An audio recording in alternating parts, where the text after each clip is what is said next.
Welcome back, everyone. Today we have Edwin Carrion as a guest. Edwin, welcome to the show. Hey Vijay, how are you? Thank you for having me on your show. Of course, really excited to have you here. Edwin, why don't we start with you telling us about yourself, what you do, and just we'll start from there. Okay, I am a jack of all trades, master of none. I used to hate that title upon me because I was told that I was that when I was in the Marine Corps through one of the Marines, and I always used to bother me. But now I embrace that because I think being a jack of all trades, master of none, just life is limitless. So I embrace that very much. So that's who I am. On a short note, on a more detailed note, I'm a godly man. God is number one in my life. I'm a loyal husband. I'm a proud father of two beautiful girls, 9 years old and 8 years old, and also the puppy father of two dogs. And I love my message, which is live life to the fullest. I love living life to the fullest. And what that means is I love to live a balanced life in all areas of my life. That's great. So tell me about the different areas of life that you enjoy living to the fullest, or that contribute to you living life to the fullest. Yes. And I think there's always three main aspects of areas in everybody's life. Number one is relationships. Number two is work. And the number three is yourself. So when you have the balance on all those three areas in your life and you're happy in all three of them, I think that's when you start living life to the fullest. And what happens a lot of times is we tend to focus on one more than the other one. And just like in business, if you focus only on sales, then everything else in your business is going to fail. In your life is the same thing. You need to make sure that you have the balance across all aspects in your life. So once you have the balance, everything just flows perfectly and amazing. That's great. So let's talk more about the work side of it, just because this is more of a business entrepreneurship podcast. Tell me about the work side and how you incorporate that to have a balanced life. Yes. Okay. So let me tell you a little bit about on the work side, so everybody understands. I run four different companies. Number one, I own a transportation and logistics company, and that company is run out of the state of New Jersey, and we move produce in the whole east of the United States. We were named in the Inc. 5000 last year as one of the fastest growing companies in the United States. I purchased that company in 2017, and by 2019, we were doing went from $2 million of revenue to over $12 million in revenue. So that's how we're able to win the award of the Inc. 5000 and get into the fastest growing companies in the United States. Company number two is something that I've been doing for quite a while, which is my passion. I love doing real estate development. So I build high-end luxury single-family houses. The price range of the houses that I build, they go anywhere from $5 million to $10 million, and that's my development side on the real estate development. I'm also starting to build lower income multifamily projects, and that's just to kind of continue the cash flow. Um, the third thing that I do, I own an investment fund, a private investment fund, where we invest into the forex market. And the last thing that I do, it's what is one of my biggest passions, and I know it's my God's calling, which is business mentoring and education. In order to teach people all this knowledge, everything that I have learned and acquired throughout my 20 plus years in business and experiences from failures to bankruptcies to being at the brink of another bankruptcy to making millions of dollars and teaching people how to make a lot of money without having to work. Because at the end of the day, I realized that I do not like to work, but I do like to make a lot of money. So that's one of the things that I found. And when you ask me, how do you have a balanced life? How do you balance life? And especially now, your listeners are listening to this and seeing this guy is managing four companies. How do you do it? How do you balance life? Wife, kids, personal life, and then at the same time run all these businesses. Is that I set a priority of what my business schedule is like. So I treat my business schedule just like I treat my family schedule, meaning that my daily work is from 9 to 5 p.m. Whatever needs to do within business hours is 9 to 5 p.m. And that's All it takes at 5 o'clock, I clock out, I'm out of my office, and I'm done.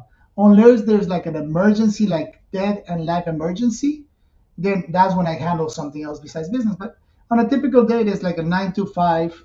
That's my typical work day, Monday through Friday. That's incredible. 4 businesses and a family, man, and you're having your whole life, and this is really interesting. So, first question that comes to my mind is, do you silo off each a part of each day to work on each one of your 4 businesses, or do you just say Monday, Tuesdays this business, Wednesday, Thursday this business, or how do you do that? Well, they all have different requirements, and when you start getting to the point of managing this business, you have to make sure that the business doesn't own you, that you own the business. So when you own the business, and I'll tell you, for example, for me to manage all these 4 companies, I work roughly no more than 20, 25 hours a week because I have a good support system in place in every single one of my businesses. So my transportation company, all I have to do, maybe I spend 5 hours a week working on the transportation company. Thursdays I got to do payroll. Fridays I make sure I sign all the checks for everybody. Everybody gets paid. And Monday I just fund the accounts, make sure they have enough money to hold for the week. And that's pretty much the bulk of my work on the transportation company. Besides overseeing all my management team and all my the team of employees that I have, making sure that they're doing what they're supposed to be doing. And that goes the same thing for my development company, my investment fund, and of course on my mentoring side, I'm a little bit more hands-on into that because that's something that I love. But at the same time, I do not invest a lot of money into that business because I'm limited with my time. So instead of looking for like a lot of students, what I want is I only work with people that number one share the same values that I have, number two are willing to invest in themselves, and number three they're looking to grow. And the reason I like working with people like that is because once they finish the program that they're in with me, I invest my own capital with them because I know for a simple fact that if I taught them, I'm going to teach you from my experiences and I'm going to set you up for success. So there's no way in my head that I would not invest with that person because I know that if they're going to do everything the way that I taught them, they're set for success. Yes. So when you're saying that you invest with your students, what kind of asset classes are you teaching them about? Real estate or forex or both or something completely different? Okay, I do not teach about forex because I'm not an expert. I don't even know how to trade. So pretty much I gamble. I could say that I gamble on the forex market and I gamble in the stock market because I don't know. I don't have a lot of expertise on that, so I gamble. My business partners. One of the things that I have done and it has allowed me to to own to be in different industries and to own multiple companies is I always find the right technical partner. And one of my business partners, especially in the forex fund, is one of my mentees, somebody that I mentored over 6 years ago. That I know we share the same values. I know he learned from me the business side of business, and he learned the technical side on his own. He become really good at it. So of course, when he reached out to me, there is no reason, like I said again, why wouldn't I invest with him? Because I know he's the person that has my values and he's not going to do me wrong. And he's looking for somebody to just guide him on the right way to continue growing. Because I know everybody could grow on their own. But, it's always good when you have somebody to help you. Just the growth just goes dramatically. Just like when I bought the transportation company, I bought it, with $2 million worth of revenue. In less than 2 years, we went to $12 million worth of revenue. When I had my jewelry business, my business partner at the time was a technical guy. He didn't know anything about business. He's run a bunch of little mom and pop businesses that he never took him more than maybe $100,000 a year. And when we partner up together, I put the capital in, and in less than 2 years, we're doing $12 million worth of revenue again in the jewelry business. And so that's what I bring to the table, the business expertise side. Great. So let's talk more about the business expertise. Since you partner with the technical founders or the technical side of the business, what do you do specifically for your business? When I partner with somebody or in general. In general. So, I mean, you have a specific niche of expertise because you partner with the technical Yeah. side. So what do you do? I do. I change the mindset of the mom and pop business owners. And when I say mom and pop business owners, I mean that they don't have that growth mentality. A lot of people do not have that growth mentality. So I'll give you an example. When I purchased a transportation company, I was talking to the owner at that time. He had 8 trucks, and when he explained to me the business model, I told him, like, why don't you have 100 trucks? And the moment that I mentioned 100 trucks, he just went like, his eyes were like, oh no no no, we can never do 100 trucks. Like, what? That's too much. Like, why? I'm like, your business model is so easy to duplicate and replicate. Like, we could grow this so fast. So then, of course, talking to him, I told him, okay, instead of doing 100 trucks, why don't we do 50 trucks? So he's like, okay, maybe 50 trucks could work out. So kind of that sinked into his head, and that's exactly what we did. In less than 2 years, we went from 8 trucks to 40 trucks, and it's just the multiples of scale. So what do I bring to the side is number one, the mindset. I have to make sure that I grow their mindset to the level that we're gonna grow. Number two, I bring the expertise in business, meaning the business development, the business growth, the capital. If we need to raise capital, I bring my contact list to raise the capital that we need, and just putting the business plan in place, because that's what 99% of entrepreneurs forget to do, but is the number one most important thing that you need to have in business, which is a business plan. That's definitely it. So let's back up to the mindset side. There's one thing where you could tell someone to do something, and most of the time they won't do it unless they have that inner desire or fire. So what do you do when you're working with clients that don't really follow your advice, or do you just not work with them?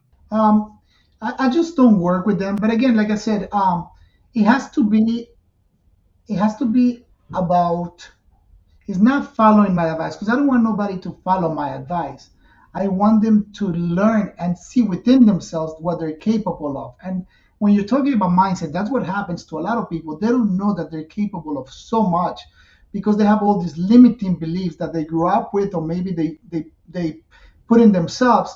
And it goes all back to living life to the fullest. So, let's say you have this person that owns a business, and their marriage is not a good marriage. They're having trouble, or he's cheating, or his wife is cheating, or something like that is happening, right? He's not doing the right thing. So the moment that you're not doing the right thing means you tend to do the same thing and bring the same thing to your business. Not doing the right thing, not being ethical, not growing. Because why? Because you're tired of it. If you're not happy with your wife and that's why you're cheating, that means that you're not being honest with her. So you're not going to be honest in your business side, meaning that you're not going to want to open up your eyes and realize what is it that you're doing wrong, because you think that you're doing everything right, for the fact. Or maybe you're just looking at the next opportunity, and you're not giving the focus to your business that has so much potential to it. That makes sense. It's you got to treat everything with a lot of respect, and that's a great analogy used about using the relationship side with business. When it comes to, I guess, some of your clients, you see them making wrong decisions, at least in your opinion. What are some ways, or give me some examples of bad decisions that you've seen your clients make? I mean, I named the first one, which is number one. It's not having a business plan. I mean, that's like the biggest one. And the reason to me that is so important is because, if I were to tell you, BJ, come to my house, you tell me, okay, I would love to go to your house, right? When do you want me there? I'm like, okay, come next week. And then that's it. We leave it as that. And next week you don't show up. Why? Because you don't have my address, right? Because I didn't give you my address. So you never will get to my house. So that's what happens when you don't have a business plan for your business. You don't have an address for your business. So you don't know where you want to get to, how you're going to get there. So it's putting that address in place, or having that address that is going to get you to where you want to get to. That's a great analogy. Really, really like that. Could you tell us what is a business plan, or what are the components that make a good business plan? I mean, but when I created my first business plan, I still have it somewhere around. It was like a 50 page, because that was the norm of why you needed to have a business plan. It was so comprehensive. It was so many things. Nowadays, it's very simple. You have to have your executive summary of who you. And I always say, the I don't remember, it's the 5 W's or the 6 W's: who, what, when, where, why. They are the 5 W's, and the how, which is the H. But so you have to have those six things. Who are you? What are you trying to do? That's the what. When are you trying to accomplish that? Where? How are you going to get it? Where? That means where? Are you going to stay specific to your location? Are you going to go nationwide? Are you going to go countrywide? Are you going to go digital? And you have to have all those pointers in place. And the most important one is, okay, I want my business. I want to start a business. What do I want to see myself in 5 years? What do I see myself in 6 months, 12 months, and 5 years? What are my target revenue goals? So, like that, once you have the business plan, now you have a clear picture, you have something in writing, you're committed to it because now you took the time to write things down and say, this is exactly what I want for my business. Now you can start working backwards and figuring out, okay, if I want to make $1 million a year, I only have 12 months in a year. So how much money do I need to make a month? And then you start going back. Once you realize how much money you need to make per month, then you got to figure out how much you got to make per day, or how many days your business is going to be open. So how much you got to make per day. And then you continue working backwards and you got to figure out, okay, if I need to make $1,000 per day, what is my average cost per client? So if the revenue for each client is $250, then all you need is 4 clients per day. And that's how you work backwards. But that's how you have the clear direction, the address, so you could plug that address into your GPS and know a direct path to getting where you want to get to. That's great. So you're basically saying figure out what the end goal is, work your way back to baby steps so you can actually take actionable steps every day to help you accomplish that goal. Yes, exactly. So let's switch gears a little bit. Let's talk about more about the investing side. What are some investment strategies that you found a lot of success with, both for you, your business, or for you, your business, and possibly your clients as well? On the investment side, I'm heavily invested into what I know. So I always say, invest into what you know and gamble into what you do not know.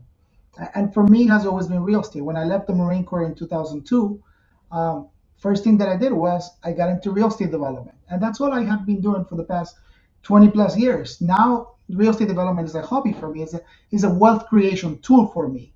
And the reason it's a wealth creation tool for me is because that's the only place that I know that I could put my money on and I could duplicate or triplicate my money with some leverage and with very little work.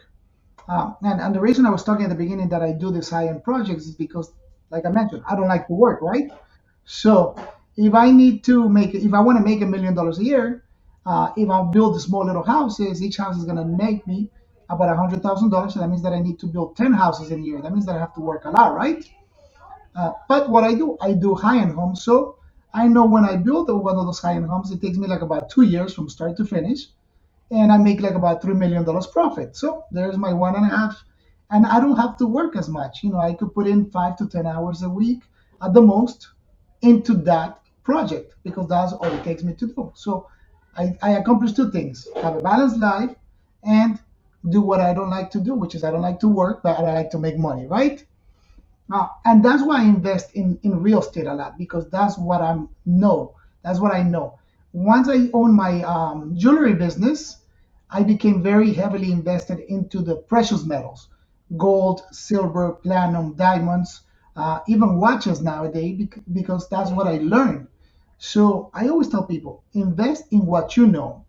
And it's very important because not too long ago, the guy that was doing that went to work on my yacht, he was telling me that he has over $2 million of inventory.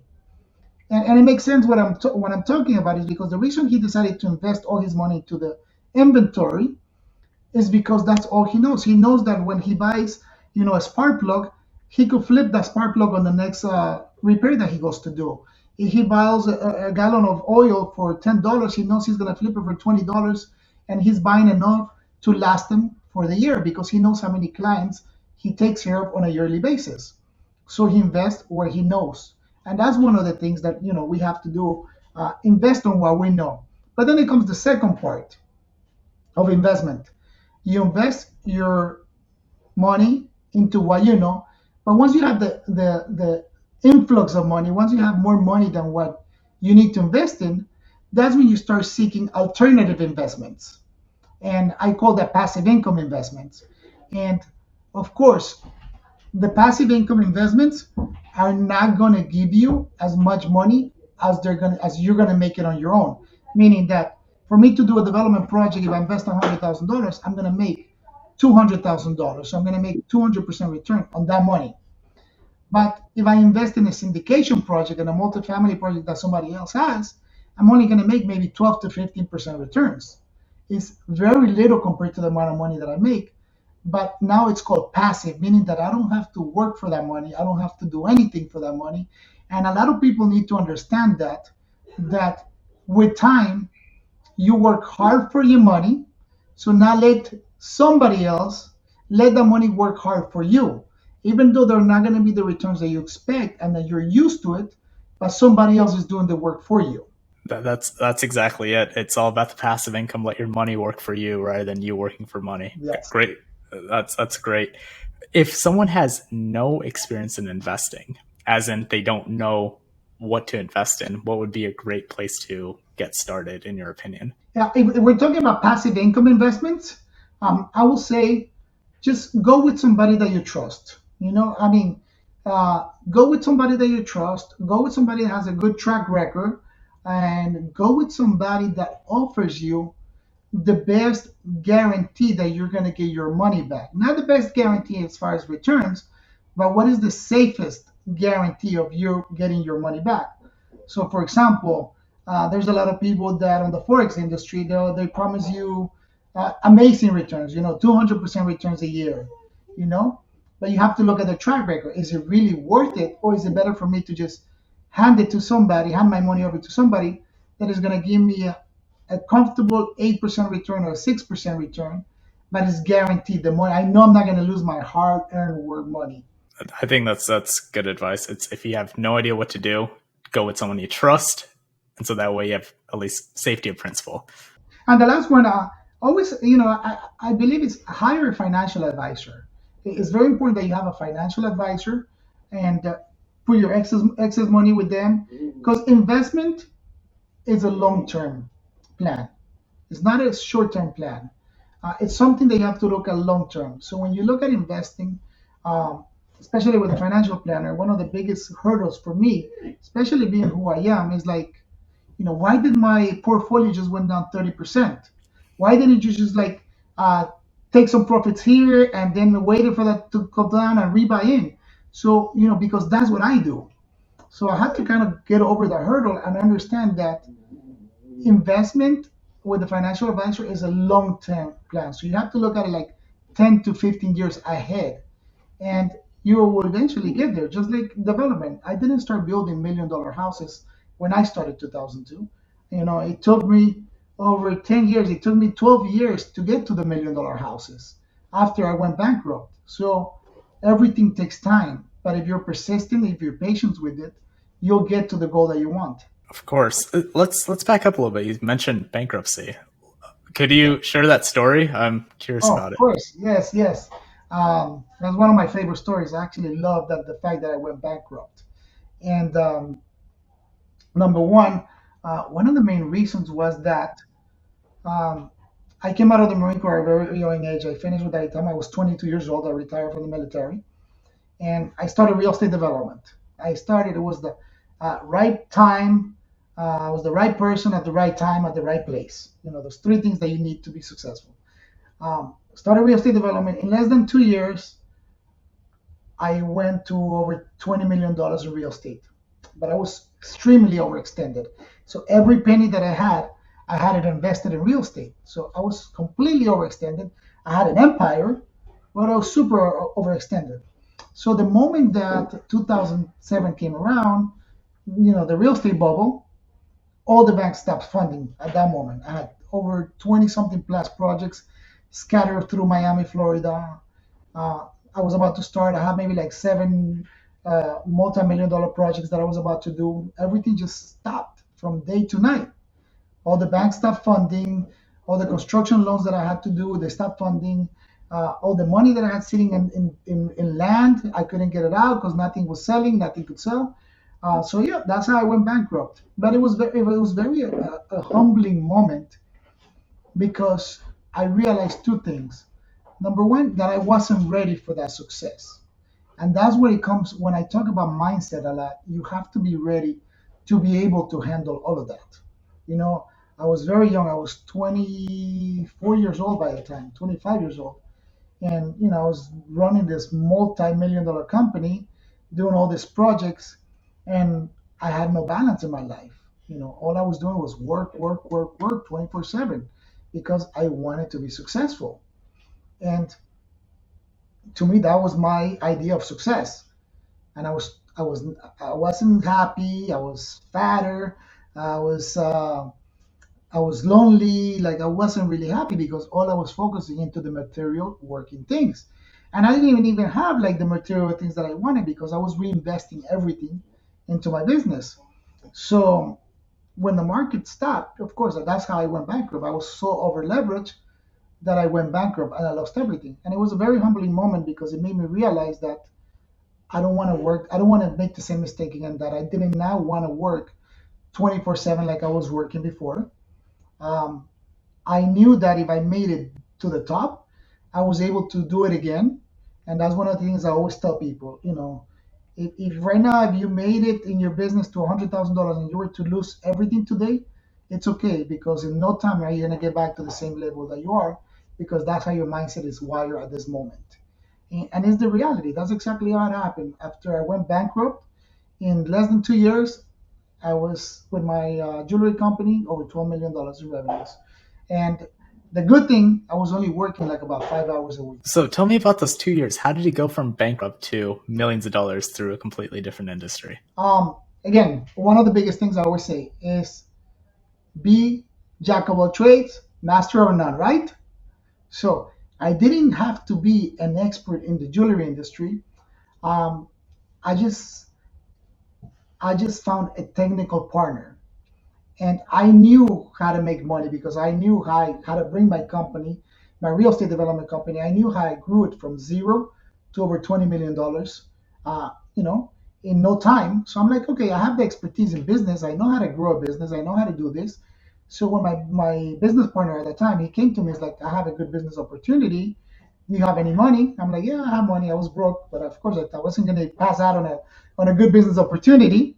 So he explained to me what the business was, and it was buying and selling precious metals, meaning buying and selling. I don't know if you heard cash for gold back in the day. Pretty much, we have cash for gold. We started right in 2008, so it was a perfect time again, right place, right time, right person, right? The economy was bad. People needed money. We were there to solve a problem. We were there to buy broken jewelry from people, or just buy jewelry from people to give them money to pay for their bills. And in exchange, we'll buy the jewelry, we recycle, we'll help the environment, and we make more money. We make money as well. So that's how I got started into the jewelry business because of my friend. He knew everything about it. He was the technical part. I was the business guy. And the moment that we figure everything, the structure needed to work, we just scaled really fast. So we opened up 14 stores throughout the United States. We have stores in Massachusetts, Rhode Island, Florida, Texas. Created a franchise model, sold franchises from it, and then in 2014 exited the company and sold the company to a big other company. Wow, congratulations on that exit. So, Thank you. so going back, I mean, now you're working on luxury single family homes, the $5 to $10 million range. How did you get back into, or why did you get back into real estate knowing that you got burned before, or did you get in because now you learned your lesson, so now you're trying it again, or what was the reason you got back into real estate? Well, number one, it's always been my passion. Again, real estate. I love creating something from scratch. I mean, when you build a house from scratch, you could drive by. And it's funny because every time we drive by the first house that I built, I tell my kids and my wife, "Look, Papi built that house, and that was my first house. That was my second house. That was my third house." And they always tell me, "I know this, but it's such a sense of pride, like being a Marine. That you have all this pride that you built the house, that you designed the house." And I could tell people, "Hey, if you go into the master bedroom on the right corner, the corner tile, you lift that one is going to have my signature there. If you go into this bathroom and here, you're going to find this thing there." Little things that I do on the hidden on the inside that I know is going to be 20 years from now, if somebody buys one of those houses or my family member, I could tell them, look, do this, and this is where it is. Like, one of our first multi-million dollar houses, I took my kids up to the roof and we all put our handprints on the roof, and that's going to be there forever. So, but why did I get back to real estate development again? Again, number one, it was my passion. Number two, like you said, I learned my lesson. I learned not to be over leveraged. So so I kind of took that to the extreme because when I did my jewelry business, we had no loans whatsoever. We're a completely cash company. So we did not borrow a penny from anybody. So we got to the point that we had excess cash, right? So what do we do with the excess money? We invest. And what do we invest? Into something that we know. So what did I know that I'm an expert at was real estate. So that's what we decided to invest into real estate. So took that money, invested into real estate, and started doing high-end development again. That's amazing. So, you being an entrepreneur, have you always been an entrepreneur, or is this something that recently happened in the last decade or two? I know I could say that I have always been an entrepreneur. I started my entrepreneurial journey, uh, my real entrepreneurial journey, when I was 14 years old, and I started diving into entrepreneurship maybe when I was like 6, 7 years old, 8 years old. I could say 8 years old. I used to sell. I was born in Ecuador, and I was in Ecuador until I was 12 years old. My mom came to the United States, and she actually left us for 3 years. She came here first, so we stayed with my aunt living in Ecuador, and she used to send us the Flintstones gummy bears, the vitamins. So I used to take those to school, and I used to sell those to my friends in school. So I could say that's kind of how I started my entrepreneurship. But I'll tell you, one of my biggest um, inspirations in becoming an entrepreneur was my mother. She has always been, I was raised by a single mother, and she was an entrepreneur. I see her working very hard always. And when we came to the United States, she had an insurance company, and she would work all the time. And that's one of the things that I said, when I get married and I have kids, I don't want to live that life. I don't want to have to be working all the time. I want to make sure that I have enough time for them and that I spend the time that I need to with my kids, that I dedicate that time. And that's exactly what I have done. So to me, my kids, my wife, they're my life, and I respect that time with them. I make sure, because they grew up so fast, that I put work second. Primary number one is God, my wife, my kids, and then everything else. But once I do that, once I have the balance in life, everything just seems to flow like amazingly. Again, business flourishes, and of course, you are going to have your stressful moments, your ups and downs, because that's, in what business don't you have ups and downs? In what relationship don't you have that? In the stock market, I mean, look at the stock market for the past 15 years. You'll see how the curves go up and down. That's what life is about, ups and downs. But the good thing is that when there's a down, the next up is going to be higher, and the next up is going to be higher, and the next up is going to be higher every single time. That's beautifully put. Yeah, I mean, I'm being a stock market investor myself. I'm very aware of the ups and downs, but it's about the long term, knowing what the goal is for the long term. Do you have a business that you're planning on starting soon, a new business, or do you plan to stick with this real estate and, I mean, these four businesses for the foreseeable future? No, actually, that's a good question that you asked that. This year, I'm putting in the market my transportation company. So I'll be selling my transportation company this year. And that's one of the things that I learned. I learned that I love selling business. I love creating a business, growing it, and then selling it. So my transportation company is going to be on the market this year. And it's because I want to exit that industry. It's a very labor intensive, 24/7 type of business, and that does not fit my goals, my values, and the model that I want to live by.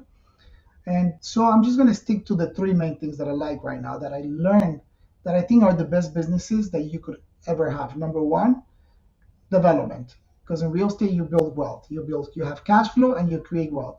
So I'll give you an example. On the houses that we build, we create wealth. So we take the wealth to do a multifamily project where it creates cash flow. So we continue creating wealth and cash flow. So, the level keeps going up every time. In the investment side, it's all about the passive income and also helping people out, give them the opportunity to be able to create and have passive income on their hard earned money.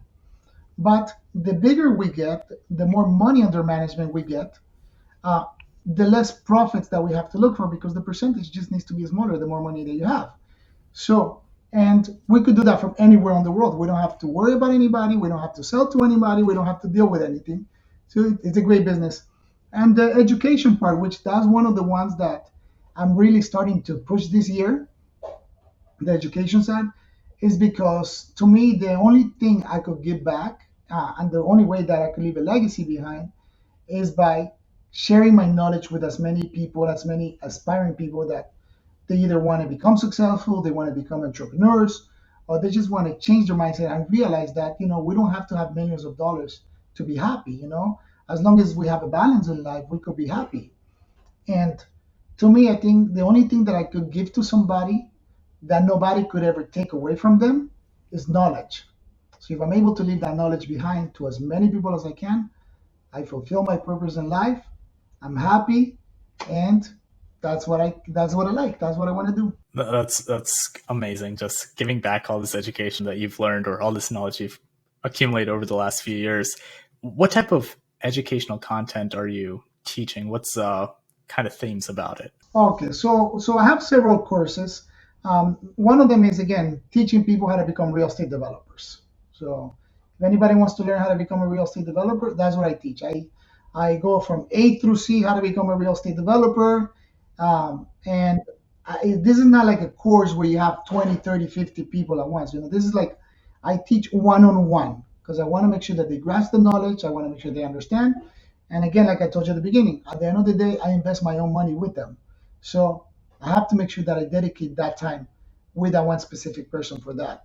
So it's not about quantity, it's more about quality of people that I work with. Um, on the education side, on the other side, besides the real estate, I teach a lot of people about business and mindset because they both have to be combined. Business and mindset. Teach them how to make more money by working less, just to do what I like to do. How to live a balanced life, how to create success in any business they start. Because as you could see from my experience, I have been into development, transportation, car wash, investments, education, and every single one of those have been successful because I follow the same techniques over and over and over again. That's great. For people who are interested in starting their business, do you have a piece of advice that you'd give to entrepreneurs just looking to start out? Yes, of course. The biggest piece of advice is have faith. Number one, have faith in God, in yourself, in the higher power, in the universe, into something. You need to have some type of faith because entrepreneurship is not easy. And there's going to be some times in your life that it's hard, that nobody understands you, because being an entrepreneur is like being another breed. So when nobody understands you, the only place that you could turn to is to that faith that you have, whether it's in yourself or in God or anything else. And that's what has got me through a lot of hard times, having that faith in God, that I'm able to turn to Him and talk to God and tell Him, God, help me on this. I need clearance. I need to figure out how to do. And it has got me through that. But that's number one. Number two, another big mistakes that I see a lot of people is they start with a plan B. So if you start with a plan B, it's like you started cheating on your wife since day one. You don't need a plan B. Your plan A is what it is. Uh, and the reason, and then they ask me, it's like, so then why do you have so many businesses? Okay, I have a lot of businesses because I became an expert at one and I did one. And when that one was successful and self sustaining and it runs by itself, then I went into the next one. So when I went into the transportation business, that's all I did for 3 years, just transportation. I put everything else aside. I focused 100% in transportation because I knew what my goal was and I knew there was no plan B. Got it. So you're saying jump in with both feet and No plan B. Make it work and have faith.